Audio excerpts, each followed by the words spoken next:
So this is Samsung's wild new Galaxy Z TriFold, a phone that doesn't just fold once, it folds twice, and when it finally opens up, you're staring at a full 10-inch tablet right in your hands. Honestly, I went into this expecting to stay calm and collected, and walked away desperately wanting one. Way more than I ever thought I would. The reason is simple. What Samsung has managed to pull off with all that screen real estate is kind of insane. First impression, the box is huge, like early Galaxy Fold vibes all over again. Clearly Samsung still loves spoiling the brave souls who jump on these things day one. Pop it open and there's a little welcome card with 3 goodies: SIM tool, a USB-C cable, and a case that's honestly pretty minimal. It leaves a lot of the phone exposed, but that clever book spine lip that guards the hinges when it's closed smart touch. Underneath all that sits the TriFold itself and surprise a 45W charger. Yeah, the same company that ditched chargers for the planet suddenly remembered some of us don't have 45W bricks lying around. In not complaining, closed, the front looks identical to the Z Fold 7, same 5-inch cover screen, same bezels. Turn it around though, and whoa, this thing is a brick. 309 grams, nearly 50% heavier than today's foldables. That extra panel means it's thick, really thick. No chance anyone mistakes this for a regular slab phone. Opening it is an experience. At first, you reach around like you would on a normal fold.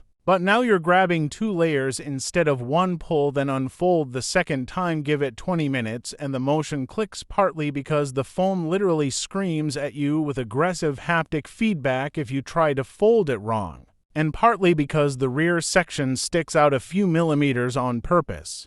That tiny lip makes your fingers naturally find the right layers. Then, once the first half is open, the middle panel pops up ever so slightly thanks to a magnet. No more digging your nail under it. Little details. Massive difference. The whole dance feels way less clumsy than it has any right to. And when it's fully open, 3.9 millimeters thin, the thinnest Samsung phone ever made, yet it feels rock solid. Snappy magnets, zero wobble, lays perfectly flat. I'm genuinely impressed. Of course, nothing's perfect. You now get to very visible creases instead of one. And light hits them hard, they're impossible to unsee. Put it on a table and try to type. The weight, top heavy camera placement, narrow body, every tap makes the whole thing rock and thunk like crazy. The included case mostly solves that, which explains why it's in the box. The real daily struggle, though, is keeping it clean and safe. Samsung went with a fiberglass composite finish, probably to keep weight down instead of slapping thick Gorilla Glass everywhere. Problem: it's glossy and a little tacky, so every single one of the 6 outer surfaces turns into a fingerprint magnet the second you touch it. Unfolding it without smudging something feels impossible. Wiping fixes the prints, but good luck fixing the inner screen. The pre-applied protector is ridiculously soft. I got deep scratches just from leaning it against a ceramic vase for a few seconds. And because it's a TriFold, there's now twice the opportunity for pocket lint and sand to sneak between the panels. Babying this thing is mandatory. Specs are solid, but not groundbreaking. Snapdragon 8 Elite, not the brand new Gen 5. Some phones already have 16GB RAM and 512GB storage standard. Same camera system as the Z Fold 7, killer to 100MP main sensor, but the 3x zoom and ultrawide are just okay. No unique TriFold camera tricks either. What did get love is the battery, 5600 mAh split across 3 cells, 1 per segment.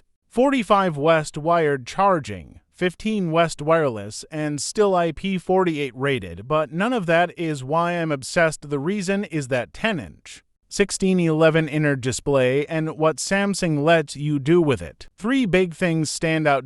Raw information density. Apps don't just stretch, they genuinely work better. File Manager lets you drill 3 folders deep while still seeing the entire directory. YouTube completely reformats, scroll comments and recommendations without ever shrinking the video. Widescreen content, you're getting roughly 50% more actual picture than on a regular fold because the aspect ratio is more rectangular, so black bars are tiny. True tablet mode, unlike bifolds that always feel like a compromise, the TriFold gives you 2 distinct experiences. Proper phone apps when closed. Pure uncompromised tablet apps. When open, Samsung's been refining 10-inch tablet software for over a decade. It shows. Samsung DeX finally makes sense on a phone. The screen is now big enough to be the monitor. Drop down the quick settings, hit DeX, and boom, full window desktop mode with resizable apps and multiple virtual desktops. Hook up a mouse and keyboard, prop it with the kickstand case, and you've got a pocketable mini laptop that's actually useful.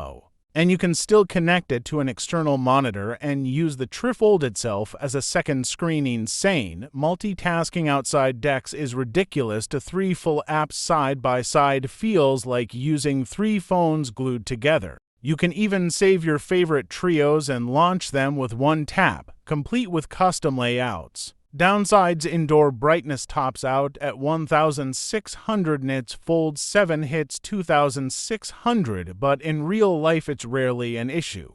Price is going to hurt. Expect around $28,003,000 in the US, but this doesn't feel like a first-gen science project. Samsung took everything they've learned from years of foldables plus years of tablets and nailed the Fusion on the first try. Thanks for so much watching, guys. See you next time.